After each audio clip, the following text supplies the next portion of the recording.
Welcome back to another episode of All Access. Today we will be discussing Rowan basketball getting back into the full swing of things, as well as some national sports news. And we have another new segment coming your way as well called Hooks Heaters. All that and more on All Access.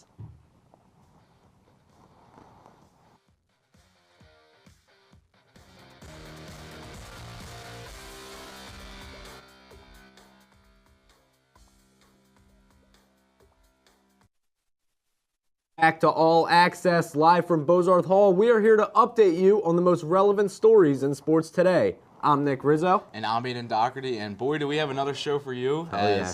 We have a lot of national news to talk about with sports, but also Rowan news. Basketball kicking underway. It's been about 2 weeks of play. It's getting busy as the Eagles play the Niners this weekend. It's a big game, especially for us Eagles fans, Nick. Yeah. And also the Cowboys picked up a big win last night. Big win for the Cowboys last night. Shout out to our producer, Rob, as well. Walked into the studio today with his Dak Prescott jersey, so you know he's happy back there right now. And, speaking of Dak, he's making a pretty nice case to be an MVP candidate this year as well. He's been playing absolutely lights out this past month. But without further ado, let's jump into some Rowan sports. Both men's and women's basketball honored legendary head coach Demetrius Poles when they faced off against Stockton last Tuesday. Neither team was able to bring home the win, with the men losing 76-73 and the women losing 48-40. For head coach Eric Brennan's squad, Marcellus Ross led all scorers with 25, and you couldn't tell the difference between him and Steph Curry out there, as the senior drilled 8 three-pointers. For Coach Kate Pearson's team, Nicole Mallard shouldered the load, scoring a game-high 17 points. It definitely wasn't the result either team wanted on such a special night, but both teams got an opportunity to bounce back in short order. Aiden with more on that.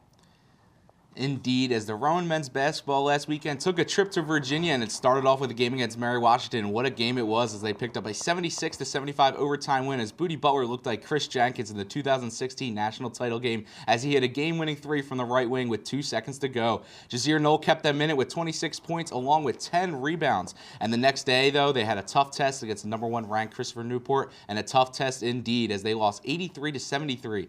Khalif Mears was the leading scorer with 22 points, but it wasn't enough, as the process, the team shot 25 of 84, from the field, which is a little bit less than 30%. Not what you want, but even with that, the Profs got it to a 3-point game with 3 minutes to spare against the number 1 ranked team, which you could say is maybe a morale victory and a successful weekend in Virginia. While the men put up a very respectable performance in Virginia, the women hosted Gwen and Mercy University at SB Gym on Monday and exploded on offense, winning in very convincing fashion 93-64. The ball movement was absolutely beautiful, as 5 profs scored in double figures, led by Kate Herlihy's 14. Sabrina Arujo went on a heater in the third quarter, scoring 10 of her 13 points and splashed 3 of her 4 three-pointers. They kept the momentum rolling on Wednesday against TCNJ, beating their conference rival 71-51. This time, Eliana Santana led the charge, following up her 13 points against the Griffins with 17 points against the Lions. The women now sit at 4-3, and it appears that they may have turned a quarter ahead of their matchup with William Patterson on Saturday. It was a dominant win indeed for the Rowan women's basketball team, but the men's team returned to action at home for some NJAC conference play against TCNJ, where Khalif Mears looked like a superstar with 25 points to go with 6 steals, but once again, it just wasn't enough as TCNJ won 82-72. TCNJ was led by Nick Koch and Jason Larinaga, who combined for 44 points on 16 of 25 shooting from the field. Larinaga hit back-to-back threes in 10 seconds of play to extend the lead from 4 to 10. After that, the Profs got it to within 3 with 1:25 to go, but TCNJ quickly took control once again. The second leading scorer on the team was Mikey Robinson with 10 points off the bench, which just isn't enough. And the Profs were missing a top offensive weapon in this game, Marcellus Ross, who Nick mentioned earlier looked like Steph Curry. And the team's offensive struggles have continued as they have fallen to 4-3 and now 0-2 in NJAC conference play. And it's been a little bit of a struggle, Nick. The men's basketball team started off a little hot. The offense, they scored 114 against Eastern, but they've struggled recently. But, and there's still a lot of positive. Khalif Mears, to me, he's fun to watch for sure. Oh, absolutely. And the men's team, they'll be just fine. They have a lot of talent on this team, a lot of continuity as well. New head coach Eric Brennan replacing Joe Crispin, but he's been around the system for a very long time. And just like the women, a lot of continuity there as well. Kate Pearson, a lot of success at Cabrini before she came over here to Rowan. So I think both basketball teams will be just fine, Aiden. Yeah, for sure. But now let's throw it over to our national sports news anchor, Joe Casano. Thanks, guys. Welcome back to All Access. My name is Joe Casano, providing you with the hottest topics in sports. So let's start things off with the 10-1 Philadelphia Eagles, who took down the Buffalo Bills 37-34 in overtime last Sunday in a game-winning rush touchdown from none other than MVP contender Jalen Hurts. The Bills at one point led this game by 10 points at two different spots in this game. It was 24-14 with 1:40 left in the third quarter, but then Hurts picked up the call by throwing for 2 touchdowns passes in a 3-minute span to start off the fourth quarter. Josh Allen then marched down the field just after the 2-minute warning and scored a passing touchdown to wide receiver Gabe Davis. Then again, Jalen Hurts, down 31-28, gets the Eagles down the field and sets up a game-tying field goal for Jake Elliott. It was a monster 59-yard field goal. This set up overtime, and the Bills in their initial drive, after winning the coin flip, had to kick the field goal after a miscommunication from Josh Allen and Gabe Davis that would have been a wide-open game-winning touchdown. Then the Eagles got the ball back on a 9-yard drive, which we see back-to-back runs from one, DeAndre Swift, which goes for 16 yards, that followed up by a game-winning touchdown by none other than Jalen Hurts. Eagles this Sunday will match up by a favored San Francisco 49ers, despite the Eagles being home, and they're on a 5-game winning streak. Now, let's switch things over from the gridiron to the diamond. A recent report from the MLB insider Ken Rosenthal said that the San Diego Padres superstar outfielder Juan Soto is almost certain to be traded this offseason. The Padres are looking to free up some payroll in order to go after some more pitching. Soto is projected to have the highest 2024 salary of any player who is arbitration eligible this offseason. MLB trade rumors predicted that in October, Soto would net $33 million in his final year before hitting free agency. Amongst the teams that are interested in him, he could possibly go to the Pinstripes and join the Yankees, or even stay in California and join the Los Angeles Dodgers. Now moving over to the NBA. The group play stage of the in-season tournament is complete. Quarterfinals is set, and the knockout rounds between the 8 remaining teams are starting in just a couple days. In the Eastern Conference, the 1-seeded Milwaukee Bucks take on the 4-seeded New York Knicks. The 2-seeded Indiana Pacers take on the 3-seeded Boston Celtics. And then moving over to the West, the 1-seeded Los Angeles Lakers will take on the 4-seeded Phoenix Suns, and the 2-seeded Sacramento Kings will take on the 3-seeded New Orleans Pelicans. The first quarterfinals games start on Monday, December 4th, and the knockout round is what it sounds, it's 1-game elimination. The championship game will take place on Saturday, December 9th at 8:30 on ABC in Las Vegas. Now, that was your national sports update. I'm Joe Casano. Now, sending it back over the desk, Aaron Hook with Hook's Heaters Fantasy Football Edition. And I am Aaron Hook, back with Hook's Heaters. A few weeks ago, I gave you my best bets for that week, for that weekend. College football was kind of in the midst of the regular season, and now, obviously, we're on to conference championship week. So I decided to, little different perspective here with Hook's Heaters. I'm going to give you 2 guys I think you should start this week in fantasy football as we're into the final 2 weeks of the fantasy football regular season. I'm also going to give you 1 guy that if you're kind of on the fence about starting, maybe you should leave him on the bench. Tuesday was the trade deadline, obviously, for fantasy football as well. So I know a lot of your rosters are probably jumping around. You're deciding who you want to start. Got a bunch of new players you want to throw in there, but I'll tell you where to pump the brakes and where you should be pretty confident. So number 1, we're going to go with a guy coming back off of injured reserve, and that is Devon Achane of the Miami Dolphins. Dolphins have the Washington Commanders this week. Man, the Commanders' defense is not good. For a defensive head coach and Ron Rivera, they have been struggling. And Achane, I get it. He didn't play in the Jets game, only had 1 carry the week before. He's kind of been, they've been working him in very slowly coming back from injury, but this guy's an explosive player. He averaged over 33 fantasy points weeks 3 through 5. Of course, when the Dolphins dropped that 70-burger against the Denver Broncos, he had 51 fantasy points, 4 total touchdowns. Mike McDaniel is going to find a way to get this guy involved in the offense. I know Raheem Mostert's on a roll. He's a great guy, inside the red zone, all those touchdowns. But Achane, I mean, he is an explosive play waiting to happen. So I think if you've got him, I think this is the week where he's really going to get involved back into the offense and put up a big week fantasy-wise. So I would start him if you have him. Another team I'm very confident in is the Atlanta Falcons, and specifically their defense and special teams. 8+ points in 2 of their last 3 weeks, and they're playing the New York Jets this week. And they are going to feast on Tim Boyle and that poor offense that is just being I don't even know what the word is, man. Nathaniel Hackett has no idea what he's doing. Not going to turn this into a Jets rant, but they've got no chance. I think the Falcons get at least a couple of turnovers, and their defense and special teams is going to have a big-time week. So if you got the Falcons, if you're looking at them on the waivers, I would pick them up immediately and throw them in your starting spot for this week. And the one guy I think you should stay away from, you're going to want to keep on the bench, is DeAndre Hopkins. Now, we've kind of seen as soon as Will Levis has taken that grasp as the full-time starter in Tennessee, it's been pretty sometimes, and it's been ugly sometimes as well. DeAndre Hopkins is a guy who, when you look at his targets, it's a little, it may be convincing for you to throw him in, a flex spot. He's been a pretty decent wide receiver too this year. I just think right now with the way the Titans are playing offensively, there's not a lot of upside to D-Hop right now in that offense. Will Levis is still a guy figuring out the system. He's got the physical tools to get D-Hop the ball down the field, but at the same time, they are simply not doing it. Hopkins only has a few games with 4 to 5 catches this year or above.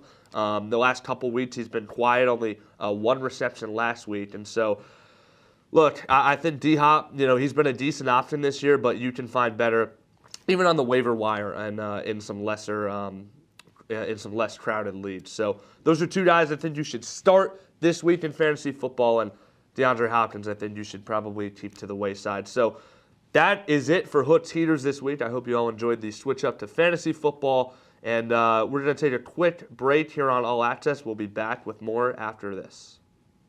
Which planet are we living on? Right here. What do you think it would be like to teach? They're all a part of our... Chances are, you have no idea. We're gonna turn on the lights and everybody look up. Teachers today are breaking down obstacles, finding innovative ways to instill old lessons, proving that greatness can be found in everyday places, and that you don't need to be famous to be unforgettable. That's what it's like to teach.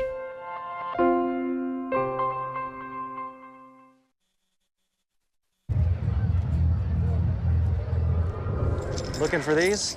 You drive Buzzed. It could be one very expensive ride. First, you gotta make bail. Then pay me to get your car back. Your insurance premiums will go through the roof. And my legal fees just keep adding up. All told, it could end up costing you $10,000. Buzzed, busted, and broke. Because buzz driving is drunk driving.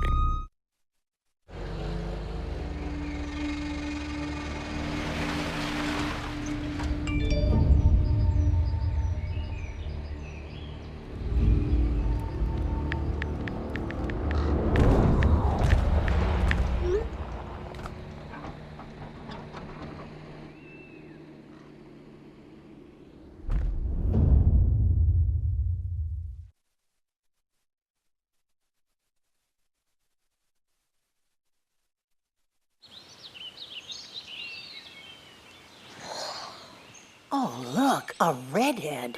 Staring contest.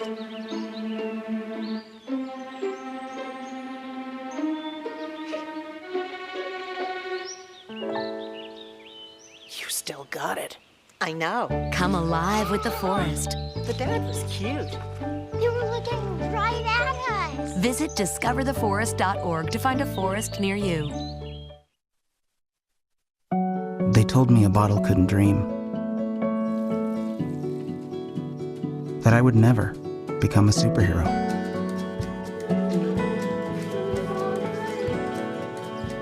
But I learned how to fly. Just to come back in a new disguise and be the hero that I've always wanted to be.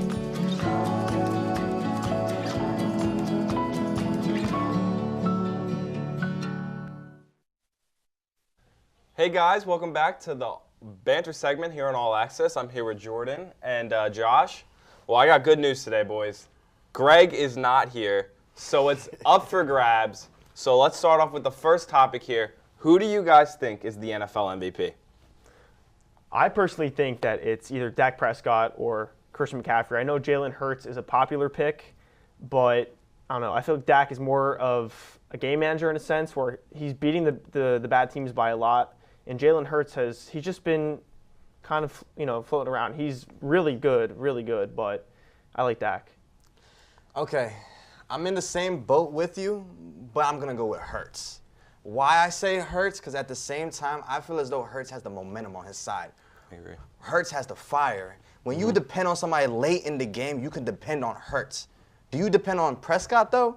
I want to ask you guys, if when it comes into like NFC Championship game, Super Bowl, like against good teams, good defenses, who do you trust more to go down and get a game-winning drive? Hurts or Dak? I believe there's a difference between who do you think. I'm not putting trust in Dak. Hurts is a better quarterback, but we're talking about MVP right now. I think in terms of the award, I think it goes to Dak because MVP is a statistical award in my opinion. It is. You could say it means most valuable player, but in that sense, shouldn't Trent Williams be up for conversation? No one's talking about him.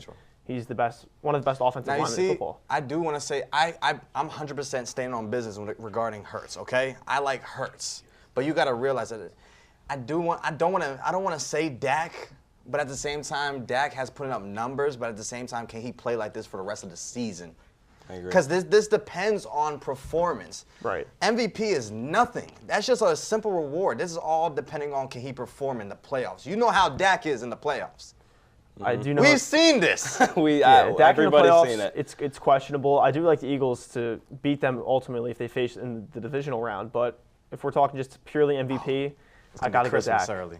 I'm sorry. I got to go Dak. Christmas purely late. MVP. Wait, you know how it is when it comes to Dallas in January. Yep. I do, but in terms of, like I said, they're blowing out the bad teams where the Eagles have had some close wins against some poor teams, as in Washington. So if we want to bring that debate up, you guys barely need them twice. The Eagles did, and Dallas blew them out on Thanksgiving. The Eagles beat the Cowboys because of Dak's faults. I mean, he stepped out of bounds. So on the in that 2-point, case, yes, but the touchdown that was overviewed and he was down at the 1, that's not on Dak. Yeah, that's all on and Dak. The Eagles and their defense stepped up that game. Not even just that's on Dak, but you got to realize coaching as well. You got to realize coaching because what did what was it? When they were almost in the red zone, they spiked the ball. Yeah. Well, they didn't spike the ball. Excuse me. But yeah, it all depends on coaching because McCarthy, I'm not really too big of a fan on McCarthy, honestly. Well, never been. We'll have to see what happens in the playoffs. I mean, statisticals, playoffs, they're two different things. We'll see who wins MVP. But now let's move it over to the NBA. The in-season tournament, I mean, it's the play-in's done. We have our bracket. I want to know your opinion on it. Like, do you guys like it? Do you dislike it? Me personally, I love the in-season tournament. Yes, I really do love the in-season tournament. I feel as though it's a great opportunity for the young players that's really doesn't really get play time. Not just about the play time, because obviously they don't really play. You know what I mean? But I'm speaking for the players that are like low average like salary compared to like a Damian Lillard or a Giannis. You know what I mean? Winning this tournament can mean so much for their career and as well as their personal life and their families. You know what I mean? Just speaking off of what Damian Lillard said a couple weeks ago regarding these players, they're fighting hard for this. This is not just an ordinary tournament. This is something for their families. So you got to understand from a fan perspective, yes, it's for entertainment, but as well, you got to think about these are ordinary human beings that have families as well, just like us. And to build off your point of the players, it is a big winning prize. It's $100,000. Yes, and for some of these players who are either on rookie contracts or don't have that much in the bank already, that's a lot of money. $100,000, that can change some lives for sure. Yes. But in terms of actual style of the tournament, I like it from a fan aspect, but at the same time, there's aspects I don't like where the tiebreaker is point differential. Yeah. So if you're up by 40, for example, and you need the numbers to get through to the next rounds, that can create injury. We saw that with the Celtics. The Celtics. The Celtics right. and who were they playing? I don't remember. But they were in a position where they had. I think the Bulls. The Bulls. I think it was. Yeah, but they were in a position like that where they were playing their starters up like 30 and just for the point differential. Yeah. And God forbid if Tatum got hurt or something. Yeah, that's bring them down for the rest of the year. Now the positives is obviously the money as well as the opportunity for these players to get what they deserve. But at the same time, you got to realize that you're costing people the regular season. I mean, this is just a tournament. I understand this is a tournament for money, but at the same time, you got to realize the regular season is ahead of us. We have tons of games come. And these games do matter for the regular season after all. Yeah. So I mean, they're putting up positives and negatives at the same time, but you got to realize the future-wise. Yeah, there's positive, negatives. Both sides you can make an argument. But that's all we have for today, guys. I scanned the QR code. Who do you think won this debate? The link's also in the description. Have a great night, guys. See you later.